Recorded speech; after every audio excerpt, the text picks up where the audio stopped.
नमस्कार. हिंदू धर्मातले जे संस्कार आहेत त्यांना काही अर्थ आहे का? अंत्येष्टी किंवा त्याच्यानंतरचे जे 10वा 12वा वगैरे असे संस्कार आहेत ते आपण अगदी शॉर्ट मध्ये करूया का? उगीचच एवढा सगळा घाट कशाला घालायचा? याने काही खरंच फरक पडतो का? हे आणि असे अनेक प्रश्न जर का तुम्हाला पडत असतील तर ही सिरीज आणि हा व्हिडिओ नक्की पहा. पुनर्जन्माच्या सत्यकथा हे माझं पुस्तक सुद्धा नक्की वाचा. त्याच्यातून तुम्हाला यातल्या अनेक गोष्टी कळतील. आजचा जो विषय आहे तो याच संबंधात आहे. नमस्कार, मी गौरीश बोरकर आणि आज आपण समजून घेणार आहोत अंत्येष्टी नंतरचे जे विधी आहेत त्यातल्या एका विधीबद्दल.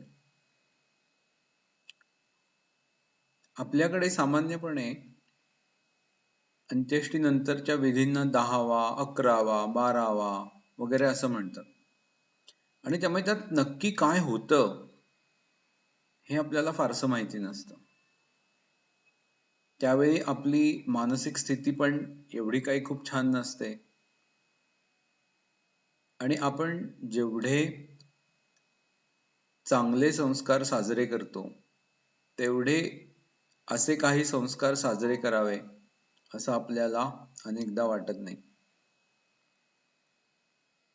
पण मी एका मागे व्हिडिओमध्ये म्हटलं तसं की संस्कार हा इन्फ्लुएन्स करण्याचा एक प्रयोग असतो आणि त्यामुळे ज्यावेळी आपण डायरेक्टली काही बदल घडवू शकत नाही त्याच वेळी संस्कार उपयोगात येतात, वापरले जातात. आणि 10व्या दिवसाचा जो संस्कार आहे त्याच्यामध्ये काय आहे आणि त्यातल्या एका संस्काराबद्दल आपण आज पाहणार आहोत. पुनर्जन्माचा सत्यकथा याच्यामध्ये मी तुम्हाला काही गोष्टी सांगितलेल्या आहेत आणि त्यातली एक महत्वाची गोष्ट म्हणजे व्यक्ती ज्यावेळी जाते त्यावेळी ती ज्या स्थितीमध्ये असते त्याचा त्या जीवावर सगळ्यात जास्त परिणाम असतो आणि तो परिणाम तो जीव पुढच्या जन्मामध्ये घेऊन जातो. म्हणूनच आपल्याकडे अपमृत्यू होऊ नये असं म्हणतात, कारण त्याच्यामध्ये जीवाची अवस्था ही खूप चांगली नसते ज्यावेळी तो एखादी व्यक्ती जाते त्यावेळी. मग काय करायचं? कारण आपल्या हातात तर नसतं की तो जीव जो आहे तो कधी आणि कसा जाईल. त्याकरता 10व्या दिवशी दशगात्र विधी करतात. दशगात्र विधी म्हणजे 10 गात्र म्हणजे 10 अवयव. खरं म्हणजे 10 अवयव असे ते नाही आहेत, तर ते वेगवेगळ्या अवयवांचे गट आहेत. आणि दशगात्र विधीला काही जण 10 अवयवांची श्राद्ध असं पण म्हणतात. याचा मुख्य उद्देश हा जीवावर असलेल्या अवयवांच्या कुठल्याही डिफॉर्मिटीचा संस्कार कमी करणं हा आहे. ज्यावेळी या सगळ्या गोष्टीबद्दल संशोधन झालं त्यावेळी असं लक्षात आलं की इतर धर्मांच्या मानाने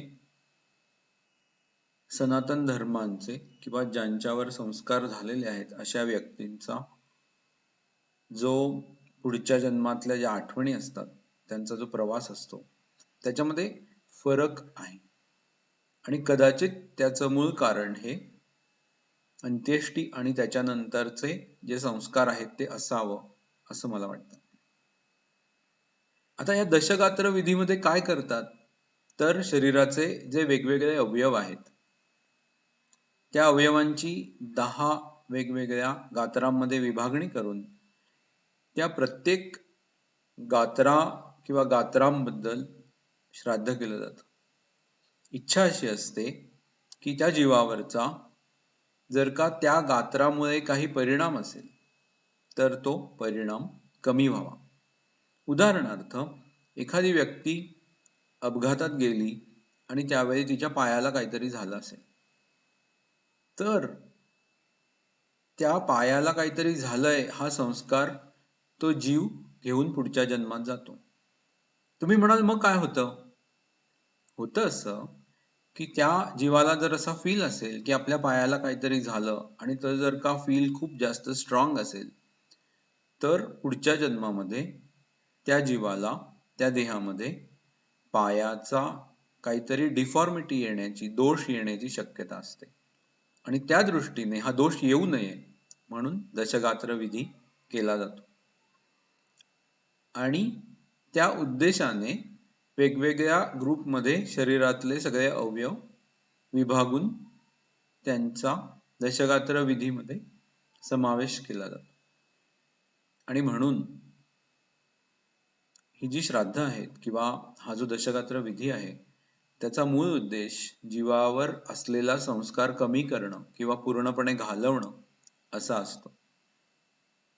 तुम्ही कल्पना करा की आत्ता संशोधनामध्ये या सगळ्या गोष्टी लक्षात आल्या की जीवावर शेवटच्या क्षणी होणाऱ्या गोष्टीचा सगळ्यात जास्त संस्कार असतो.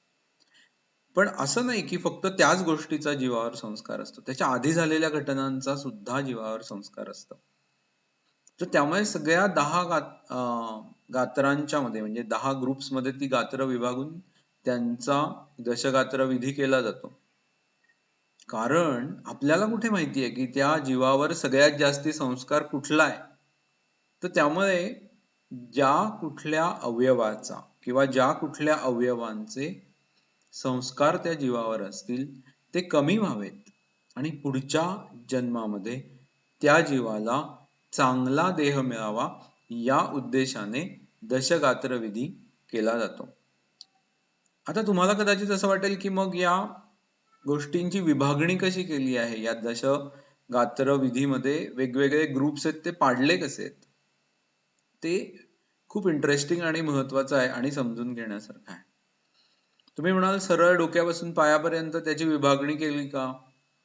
तर हो केली आहे, पण त्याच्यापेक्षा पुढे जाऊन सुद्धा काही गोष्टींची विभागणी केलेली आहे.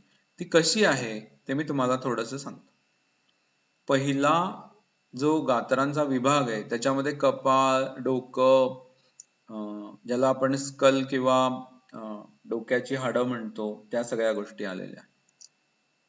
दुसरा जो ग्रुप आहे त्याच्यामध्ये नाक आहे, कान आहे आणि डोळे आहेत. तिसऱ्या ग्रुपमध्ये खांदे आहेत, मान आहे, छाती आहे. चौथ्या ग्रुपमध्ये बेंबी आहे, लिंग आहे, गुद आहे आणि पोट आहे. पाचव्या ग्रुपमध्ये गुडघे आहेत, मांड्या आहेत, पाय आहेत, घोटे आहेत, या सगळ्या गोष्टी आहेत. सहाव्या ग्रुपमध्ये शरीरातली सगळी मर्म आहेत. कधी कधी काय होतं, एखाद्या मर्माला लागून ती व्यक्ती एकदम जाते आणि त्यावेळी आतापर्यंत जर तुम्ही बघितलं पहिले 5 दिवस तर त्याच्यामध्ये सगळे अवयव कव्हर झालेले आहेत. म्हणजे बाह्य दिसणारे अवयव आणि काही अंतर्गत अवयव कव्हर झालेले आहेत.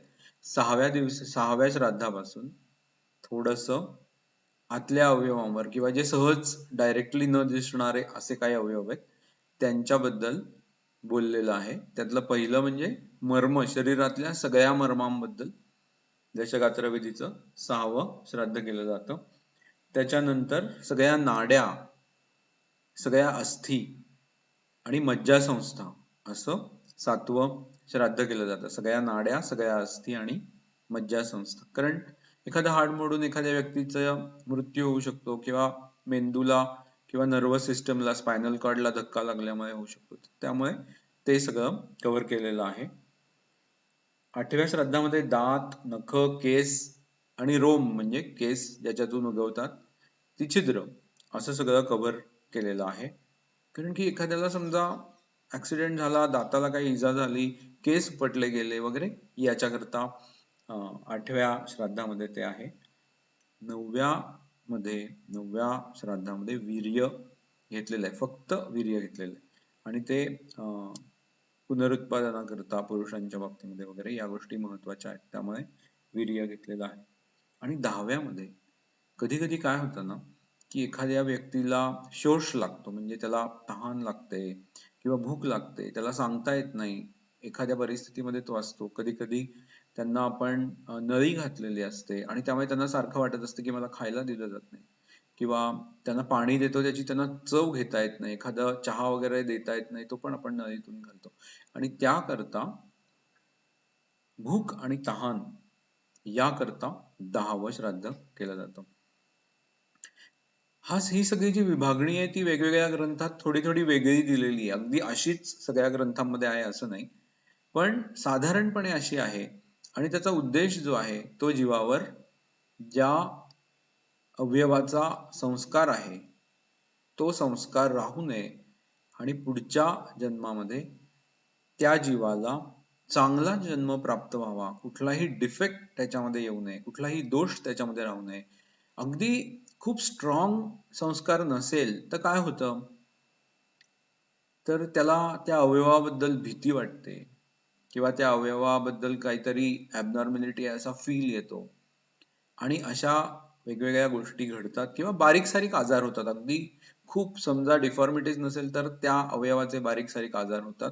तर हे सगळं होऊ नये याकरता दशगात्र विधी आपल्याकडे केला जातो. आपल्या धर्माचं हे वैशिष्ट्य आहे की आपण आता नवीन नवीन शोध लावतो, त्यातल्या अनेक गोष्टी त्यांनी डायरेक्टली सांगितल्या नसत्या तरी सुद्धा त्या होऊ नयेत किंवा त्याच्यापासून होणारा त्रास त्या व्यक्तीला होऊ नये, जीवाला होऊ नये, या दृष्टीने अनेक गोष्टी डिझाईन केलेल्या आहेत. त्यांनी आपल्याला हे सगळं कुठे सांगितलेलं नाहीये पूर्वी की असा परिणाम होतो वगैरे. गरुड पुराणामध्ये काही संदर्भ आहेत पण इतकं स्वच्छ सांगितलेलं नाहीये. पण तरी सुद्धा असं काही होऊ नये, पुढचा जन्म चांगला मिळावा याकरता केलेला हा प्रयोग आहे आणि हा प्रयत्न आहे. अशा दृष्टीने ह्याच्याकडे पाहिलं पाहिजे. आणि आता तुम्हाला लक्षात आलं असेल की हे किती महत्वाचं आहे. अशा गोष्टी आपण शॉर्ट मध्ये करून चालतील का? त्या नाही केल्या तर काय होईल? असे अनेक वेगवेगळे दृष्टिकोन त्याच्यामध्ये आहेत. त्याच्यावर विचार करा आणि पुढच्या वेळी ज्यावेळी अशी जर का आपल्याकडे परिस्थिती आली तर नक्की हे कन्सिडर करूनच ठरवा की तुम्हाला अंत्येष्टी आणि त्याच्यानंतरचे विधी किती सखोल किंवा किती वरवर करायचं आहे. बाकीचे जे विधी आहेत म्हणजे 11वा 12वा वगैरे ह्याच्याबद्दल आपण पुढच्या व्हिडिओज मध्ये बोलणारच आहोत.